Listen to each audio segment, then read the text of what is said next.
Թե երբ կբացվի սահմանը քաղաքացիների համար, ասել չեմ կարող, այս պատասխանը կարելի ասել ոչ մեկ չունի, համենայն դեպս ագարակի անցակետից այս կողմում, այսինքն Հայաստանի տարածքում, պետական եկամուտների կոմիտեից ինձ մի քանի ժամ առաջ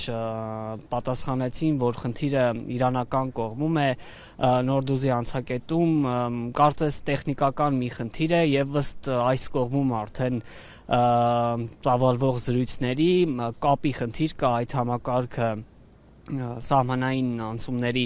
չի աշխատում եւ ոչ այն կողմում հավաքված մարդիկ են կարողանում Հայաստան հասնել, իսկ ըստ նույն այդ զրույցների մի քանի 100 մարդ սպասում է, որ Հայաստան գա, նրանք կարծես այլ երկրների քաղաքացիներ են, ովքեր ցանկանում են Իրանից Հայաստան հասնել եւ ոչ էլ արդեն այս կողմից Հայաստանի քաղաքացիներն են կարողանում այն կողմ գնալ, այս կողմերում բնակվողները շատ են հաճախ են անցնում այն կողմում, խանութներ կան, առևտուր են անում ու վերադառնում են, այդ շարժը չկա, սակայն բեռնատարներ անցնում են, արդեն մի քանի ժամ է այստեղ ենք, պարբերաբար տեսնում ենք, որ բեռնատարները գնում են, հենց հիմա իմ հետևում հայկական պետհամարանիշով մեքենա է կանգնած, դարպասը մյուս կողմում է, այսպես պարբերաբար կարծես թույլտվություն են ստանում եւ անցնում են, արդյոք այս շարժը բնականon է, թե ոչ հստակ ասել հնարավոր չէ, ամեն դեպքում հենց ագարակ գալու ճանապարհին մի քանի կիլոմետրանոց հերթեր էին բեռնատարների եւ հայկական համարանիշներով եւ իրանական, նաեւ վրացական մեքենաների թիվը հարյուրներով էր հաշվում եւ նրանք ի վերջո հայտնվում են այստեղ ու սպասում են անցման իրենց հերթին, հիմա էլ արդեն Իրանից մեկ բեռնատար Հայաստան մտավ մի քանի վայրկյան անց, կասեմ, այո, սա վրացական պետհամարանիշներով մեքենա էր, այս կողմում վարորդներ են կանգնած, սպասում են իրենց հերթին եւ երեկոյան կարողացանք զրուցել նրանցից մեկի հետ, ով սպասում էր իր հերթին, որ Իրան գնա, տղամարդը Թավրիզից է, ընտանիքն էլ այնտեղ է, պատմում էր, որ արդեն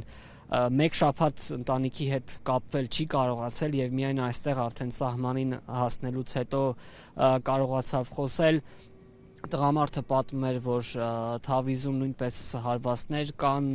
այժմ առաջարկում եմ նրա այդ զրույցից մեկ հատված դիտենք։ Ամերիկան ու Իսրայելը դավադրաբար հարձակվել են մեր երկրի վրա, հարվածել են դպրոցների, հիվանդանոցների, համալսարանների, շատ երիտասարդներ զոհվել են։ Իմ որդին զինվորական է, բժշկական ինժեներություն է սովորել, ծառայում է Թավրիզի զինվորական հիվանդանոցում։ Ինձ ասացին, որ Սեպահի հեղափոխության պահապանների հիվանդանոցը ռմբակոծել են, հետո Թավրիզի օդանավակայանը ամեն օր ռմբակոծում են։ Աղջիկս մոր հետ հիմա մարանդում է, մեկ շաբաթ է չէի կարողացել նրանց հետ կապ հաստատել։ Այսօր քանի որ սահմանին մոտ եմ կարողացա խոսել։ Նրանք էլ ասում են, որ ողջ գիշեր արթուն են մնում, ամեն օր Ամերիկան ու Իսրայելը ռմբակոծում են։ Մենք ուզում ենք, որ միջազգային կազմակերպությունները ձեռք-ձեռքի տան, մենք բանակցության եւ զրույցի կողմնակից ենք։ Մենք ուզում ենք, որ խաղաղություն եւ բարեկամություն հաստատվի, վերջ։ Մենք պատերազմի եւ արյունահեղության կողմնակից չենք։